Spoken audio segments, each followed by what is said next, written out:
Permanent hair removal at Anos. Flat 25% off. Call 970-389919. So అక్కడ సాగర్ గారి దగ్గర. అక్కడ చూసినప్పుడేనా ఎస్వి కృష్ణారెడ్డి గారి టీం మిమ్మల్ని అటు పిలిచింది? అప్పుడు అక్కడ రమేష్ యాదవ్ గారు కో డైరెక్టర్ ఉమ్, ఆ సినిమాకి. రమేష్ యాదవ్ గారు ఇప్పుడు చనిపోయారు, నాకు చాలా ఇష్టం. ఆ, రమేష్ యాదవ్ గారు ఆయన ఆ, అంటే రామ్ గోపాల్ రెడ్డి గారని కృష్ణారెడ్డి గారికి ఎడిటర్ ఆయన. ఆయనకి చెప్పి ఈయన రికమెండ్ చేశాడు సాగర్ రెడ్డి గారికి. సార్ చేస్తే అప్పుడు సాగర్ రెడ్డి గారి దగ్గర, కృష్ణారెడ్డి గారి దగ్గర అప్రెంటిస్గా, అసిస్టెంట్ డైరెక్టర్గా, దీనికి అప్రెంటిస్గా అయిపోయింది. అసిస్టెంట్ డైరెక్టర్గా రాజేంద్రుడు గజేంద్రుడు First సినిమాకి కృష్ణారెడ్డి గారు ఫస్ట్ డైరెక్షన్. ఉమ్. ఆ సినిమాకి ఎంటర్ అయ్యాను. సార్ అంటే ఎస్వి కృష్ణారెడ్డి గారి దగ్గరికి వెళ్ళంగానే సెట్లో ఏనుగు, ఆ ఏనుగుని ఖచ్చితంగా అసిస్టెంట్లు కాబట్టి మీరు హ్యాండిల్ చేయాల్సింది. అవును. ఆ ఏనుగుతో మీకున్న ఎక్స్పీరియన్స్ ఏదైనా ఒకటి షేర్ చేసుకోండి. నాకు నేను చాలా దూరంగానే ఉండేవాడిని ఏనుక్కి. ఎందుకంటే మాకు కుర్ర రంగారావు గారు, వెనక రమేష్ యాదవ్, రమేష్ యాదవ్ వెనక ఇంకా అప్పారావు అని ఇంకో అసోసియేట్ ఉండేవాడు. ఆ తర్వాత వీరుకే, ఆ తర్వాత నేను వీరుకే ఓకే రేంజ్. 4 వరుసలో ఉండేవాళ్ళం మేము. ఉమ్, మేము చూసేవాళ్ళం అంతాని. ఏనుగు కావాలంటే అక్కడ ఏనుగు తాలూకు మనిషి ఉండేవాడు, ట్రైనరు. అతనికి చెప్తే అతను వచ్చేవాడు, తమిళియన్. ఉమ్. వచ్చేది అయిపోయేది. బట్ నాకు బాగా గుర్తు సరదాగా. బట్ ఏనుగు వల్ల ఎప్పుడు ఏ ఇబ్బంది జరగలేదు. అది ఎలా చెప్తే అలా చేసేది. కుర్ర రంగారావు గారిని ఓ రోజు చాచిపెట్టి కొట్టింది తొండంతో ఏనుగు. ఆయన సరదాగా తీసుకున్నాడు. పట్మని కొడితే అసలు ఆయన వెళ్ళిపోయి ఒక హాఫ్ అన్ అవర్ అసలు చాలా ఇబ్బంది పడ్డాడు. బట్ అది చాలా ఫ్రెండ్లీ ఏనుగు అది. సార్ నేను ఆశ్చర్యపోయేవాడిని. అసలు ఈ జంతువులు ఇలా చేస్తాయి అన్నది నేను ఫస్ట్ టైం చూడటం అలాగా. మామూలుగా కోతులు ఆడించడం ఈ ఊళ్ళల్లో చూసినా సరే, ఉమ్, ఏనుగు, పాము ఇవన్నీ చూడడం తక్కువ. పాములు, ఏనుగు అసలు ఒక మనిషి ట్రైనర్ అలా చెప్తే అలాగా కూర్చుంటే కూర్చోలే, ఎంట్లెళ్ళే, తొండం ఎత్తండి, దానికి ఎలా అర్థమైంది ఆశ్చర్యంగా ఉండేది మాకు. సార్ చాలా బ్యూటిఫుల్ ఎక్స్పీరియన్స్ ఆ సినిమా. అండ్ ఎస్వి కృష్ణారెడ్డి గారి సినిమా విషయంకి వస్తే సార్ ఆయన మ్యూజిక్ అద్భుతంగా ఉంటుంది, ఆయన కామెడీ అద్భుతంగా ఉంటుంది. సరే ఇవన్నీ అందరికీ తెలిసే పక్కన పెడితే ఆయన తన ప్రతి సినిమాలో ఆ హుక్ పాయింట్ లేదా ఎమోషనల్ పాయింట్ ఉంటుంది కదా, అది చాలా బలంగా పెట్టుకుంటారు. దాని చుట్టూ కామెడీ సీన్లు రాసుకుంటూ వెళ్తారు అన్నమాట. అవును. సో ఆయనతో 9 సంవత్సరాల పాటు ప్రయాణం అయ్యారు కదా, ఆయన నుంచి మీరు నేర్చుకున్నది ఏంటి? సినిమా నేర్చుకున్నారా, జీవితాన్ని నేర్చుకున్నారా? సినిమానే నేర్చుకున్నా ఆయన దగ్గర నేను. ఉమ్, ఆయన దగ్గర నుంచి నేను నాకు తెలుసో తెలియకుండానో నా బాడీలోకి ఎక్కేసిన ఒక ఏమో ఎక్స్ప్రెషన్, కామెడీ. ఉమ్, కామెడీ నేను ఎందుకంటే యాక్షన్ సినిమాలు చేద్దాము అని వచ్చాను నేను. దెబ్బకి కామెడీ కథలు రాసుకోవడానికి కారణం ఆ కామెడీ ఇంజెక్ట్ అవ్వడమే అనుకుంటున్నాను నేను. సార్ ఆ తర్వాత నాకు మ్యూజిక్ అన్నది ఎలా తీసుకోవాలి, ఎలా కంపోజ్ చేయాలి, నాకు మ్యూజిక్ అంటే ఇష్టం. పాటలు వినటం వేరు, ఉమ్, పాటలు చేయటం వేరు. సార్ సో, పాటలు ఎలా చేయాలన్న దానిపైన ఒక ఆహ్, ఎక్స్‌ట్రార్డినరీ అవగాహన. ఓహ్! పాటలు ఇలా ఉండాలి, ఉమ్, బీజీఎం ఇలా ఉండాలి, ట్యూన్ ఇలా ఉండాలి, ట్యూన్ ఇలా ఉండాలని మ్యూజిక్ డైరెక్టర్‌కి ఎలా చెప్పాలి, ఇయన్నీ ఆయన దగ్గర నుంచి వచ్చిన సినిమాలో సోల్. ఆయన సినిమాలో నాకు తెలిసి ఆయన 30 సినిమాల దాకా చేసుంటారు. సినిమాలో సోల్ లేకుండా ఆయన చేసిన సినిమా ఉండదు. కరెక్ట్ ఒక బలమైన ఒక కథ ఉంటది. కరెక్ట్. ఒక స్ట్రాంగ్ కథ ఉండాలి ఉమ్, అన్నది.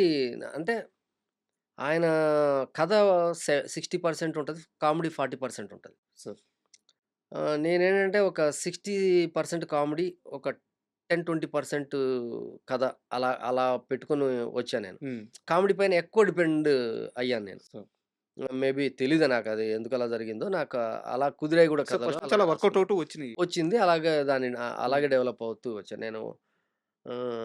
ఆ 2 ఎక్స్‌ప్రెషన్స్, ఉమ్, ఒకటి మ్యూజిక్, ఒకటి కామెడీ. ఈ 2 మాత్రం ఖచ్చితంగా ఆయన దగ్గర నుంచి వచ్చాయి. యమలీలకు కూడా వర్క్ చేశారా మీరు? హ్మ్.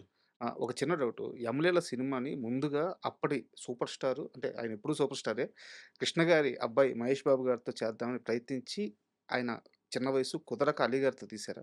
అహా! కాదు. నాకు తెలిసి మహేష్ బాబు గారితో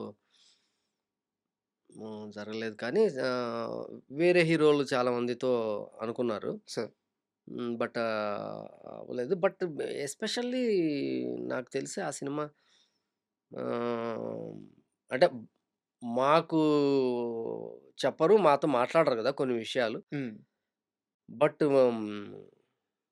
మేబీ రాజేంద్ర ప్రసాద్ గారితో కృష్ణారెడ్డి గారికి అప్పుడు చిన్న గ్యాపొచ్చింది. హ్మ్. కృష్ణారెడ్డి గారు చాలా పట్టుదల మనిషి. చాలా పట్టుదలంటే చాలా పట్టుదల ఆయన. ఆహ్, మనకు తెలీదు. మనతో ఆయనతో మాట్లాడితే అసలు ఇంత పట్టుదల ఉంటదా మనిషికి హ్మ్. మనసులో? అంటే అనుకుంటే అసలు దాన్ని పట్టు వదలని విక్రమార్కుడు అంటాం గదా! అలాంటి వ్యక్తి కృష్ణారెడ్డి. సార్. ఆ గ్యాపు 'ఆలీని' హీరోని చేస్తా అన్న ఒక పంతం తీసుకున్నారేమో అని మాకు నేను వీరుకే మాట్లాడుకునేవాళ్ళం. సార్. మీ టీమ్‌లో గాని ఆ! కాబట్టి మేము సరదాగా మాట్లాడుకునేవాళ్ళం. హ్మ్. ఆహ్, అందుకు 'ఆలీ' గారిని హీరోని చేసి హ్మ్. చూయించారేమో అని నేననుకుంటున్నా. ఓకే. అంటే అప్పట్లో ఆ గ్యాప్ దేనివల్ల వాళ్ళకి మా మా టర్మ్స్ మనకు తెలీదు గానీ, రాంప్రసాద్ గారికి, కృష్ణారెడ్డి గారికి 'మాయలోడు' తర్వాత చిన్న గ్యాపొచ్చింది. హ్మ్. దాంతో సరే ఇంక ఆయన తర్వాత చేయలేదింక ఆ తర్వాత. కృష్ణారెడ్డి గారితో మీరు చూస్తే ఆ సార్. తర్వాత సినిమాయే చేయలేదు. 'ఆలీని' పెట్టి తీస్తా చేసేసారు. అప్పట్లో సంవత్సరం రోజులు ఆడింది సార్ సినిమా. మేము నేను, వీరుకే అందరూ చెప్పిండొచ్చు. మేము గూడా ఎళ్లి చెప్పాం కృష్ణారెడ్డి గారికి. హ్మ్. కృష్ణారెడ్డి గారిలో ఉన్న గొప్ప లక్షణం ఏంటంటే, మేము అసిస్టెంట్ డైరెక్టర్‌లం, అప్రెంటిస్‌లం అలా ఏమి ఉండదాయనకి. పిలిపించి కూర్చోబెట్టి నాకు, వీరుకి ఇద్దరికి కథ జెప్పాడు. హ్మ్. మొత్తం కథ జెప్పాడు. చెబితే ఇది సూపర్ హిట్ కథ అది. హ్మ్. సూపర్ హిట్ కథ అది. కథ వినంగానే వింటేనే. అర్థమైపోతుంది. ఇది బ్లాక్ బస్టర్ కొట్టుద్ది సినిమా అని మేము అప్పుడు 'జేడీ చక్రవర్తి', 'శ్రీకాంత్' ఆళ్ళు రైజింగ్ స్ట్ హ్మ్. హీరోలనమాట. బాగా ఆళ్ళలో ఒకళ్ళతో చేయాలని హ్మ్. ఎలాగైనా చేయండి సార్. అంటే 'ఆలీ' గారంటే ఇంకోటేం కాదు గానీ మాకు చాలా ఇష్టం. మా కాంపౌండ్ ఆర్టిస్ట్ ఆయన. కాపోతే కమెడియన్‌ని హీరోగా చేస్తే ఆడియన్స్ ఎలా రిసీవ్ చేసుకుంటారో మనకు తెలీదు ఇంకప్పుడు. ఒక భయం ఉంటది. ఆ! అప్పటికింకా ప్రూవ్ అవ్వల. హ్మ్. ఎప్పుడో దాసనారాయణరావు గారు, రాజబాబు గారిని పెట్టి చేశారు. 'తాత అయి మనోడు' పోతే 'తాత మనోడు' తర్వాత ఆ తర్వాత కొన్ని 'మనిషి రోడ్డున పడ' ఇట్లాంటివేవో సినిమాలొచ్చాయి. రాజబాబు గారిని హీరోగా పెట్టి. హ్మ్. ఆ తర్వాత కమెడియన్స్‌ని అల్లు రామలింగయ్య గారు గాని, రాఘగోపాల్ ఇట్లా ఈళ్ళని ఎవరిని ఈ హీరోగా ఫేజ్‌లో పెట్టి జరగలేదు. ఇంకా ఆ తర్వాత చాలా గ్యాపొచ్చింది. 30, 40 సంవత్సరాల గ్యాపొచ్చింది. హ్మ్. ఆ ప్రయోగం మళ్ళీ కృష్ణారెడ్డి గారు చేస్తున్నారు హ్మ్. కొత్తగా. హ్మ్. సో, ఇప్పుడు ఎలా తీసుకుంటారు జనం అన్నది ఎవరికి అంతు చిక్కదది. అది వేస్తే గాని తెలీదు. హ్మ్. బాల్ స్పిన్ ఎటు తిరుగుద్దన్నది. అది ఎందుకు సార్ రిస్క్ మనకి శ్రీకాంత్ ఉన్నాడు. మనకేమో పిలిస్తే 'జేడీ చక్రవర్తి' గారొస్తారు. లేదంటే ఆళ్ళొస్తారు. వస్తారు. ఆయన ఆళ్ళందరూ చేస్తే ఎంత హిట్ కొట్టుద్దో, హ్మ్. దానికి పదింతలు హిట్ కొట్టుద్ది ఆళ్ళతో అబ్బా! చేస్తే అన్నాడు. చెప్పాడా ఆ! ముందే? హ్మ్. చెప్పాడు. ఎవరు చెప్పినా వినలేదు. చేశారు. వద్దన్న నేను ఇంటర్వెల్ సీన్ తీస్తున్నాం. 'ఆలీకి' బుక్ దొరికాక ఇంటర్వెల్ సీన్‌లో బుక్ చదువుతాడు. చదివితే ఆళ్ళమ్మ అప్ చచ్చిపోద్దని రాసుంటది ఫస్ట్ బుక్‌లో. టైమ్ తెలుసు. అవును. అది తెలియంగానే బుక్ అలాగ విసిరేసి, భవిష్యవాణిని విసిరేసి ఆలీ ఏడుస్తాడు. ఆలీ చేస్తుంటే గూస్ బంప్స్ షాట్ చేస్తుంటే మేము ఇంత రూమ్‌లో చేసాం అంతే అది. గూస్ బంప్స్ అసల షాట్ అవ్వంగానే క్లాప్స్ అసలు. ఆహ్, అప్పుడే అర్థమైపోయింది. ఇది మిరాకిల్ చేస్తది సినిమా అని.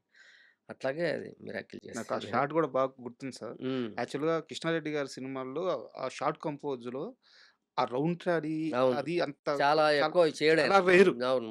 ఎక్కువ ఆ ఒక్క షాట్‌కు అవును. మాత్రం అసల రౌండ్ ట్రాలీ ఏస్తూ చేసి అసల హై స్పీడ్ హై చేసి, స్పీడ్‌లో. స్టెప్ ఫ్రేమ్‌లు చేసి చాలా అసలు చేస్తుంటేనే అది గూస్ బంప్స్ వచ్చాయి. ఇంకా చూసేటప్పుడైతే అసలు అల్టిమేట్ అసలది. అది చాలా అంటే అది ఆయన అంతంత పంతంతో చేశారు కృష్ణారెడ్డి గారు. ఇది ఎలాగైనా ఎందుకు హిట్ కొట్టదని. అప్పుడే నాకు పాటల పైన కూడా నాకు అవగాహన వచ్చిన సినిమా అదే. హ్మ్. 'చిక్కడపల్లి సెంటర్‌లో అమ్మడు టు ఆ' అని ఉంటది. అరే! ఏం కటింగ్ ఇది? హ్మ్. అప్పుడు మామూలుగా పాటలంటే ఒక పాట ఉంటది. బీజీ ఉంటది. అయిపోద్ది. కోరస్ ఉంటదలా. నాకా అన్నది ఎలా పట్టుకున్నారు? ఎక్కడ పట్టుకున్నారు కృష్ణారెడ్డి గారు ఆ సౌండ్? సో అంటే ఒక సౌండ్‌తో మ్యాజిక్ చేయొచ్చు హ్మ్. పాటలో. సో, సో, అలాగా నేను బయట కూర్చున్నాను. ఈ లోపల కంపోజింగ్ జరుగుతుంది. బీజిఎమ్స్ చేస్తున్నాడాయన. సో ట్యూన్ కాదు. మామూలుగా మా పాట ట్యూన్ అయిపోయింది. లిరిక్ రాస్తున్నారు. బట్ బీజిఎమ్స్ డీజే కంపోజ్ జరుగుతున్నా సరే ఆయన ఉన్నాడు అందులో. హ్మ్. కావాలంటున్నాడు. సో అలాగా great persons. And for more videos, Please subscribe to iDream. Please subscribe to iDream. Please subscribe iDream. And please subscribe to iDream. For more videos, subscribe to iDream. please like, share, and subscribe to the channel. Congratulations, iDream. subscribe to iDream. Subscribe to iDream. So subscribe to iDream Media. iDream ki iDream team andarki huge congratulations. Please subscribe iDream Media. Please subscribe to iDream. Subscribe iDream. Please subscribe to iDream. iDream అంటే నా కళల ఛానల్ను subscribe చేసుకున్న నోరు తిరుగుతలేదు, మీరైతే గంట గుర్తు కొట్టండి. For more such videos, please subscribe to iDream. Subscribe to iDream. Please subscribe to iDream. Please subscribe iDream Media. Please do subscribe to iDream. Please subscribe to iDream Media. For best entertainment and information, please subscribe iDream. And don't forget to subscribe to iDream.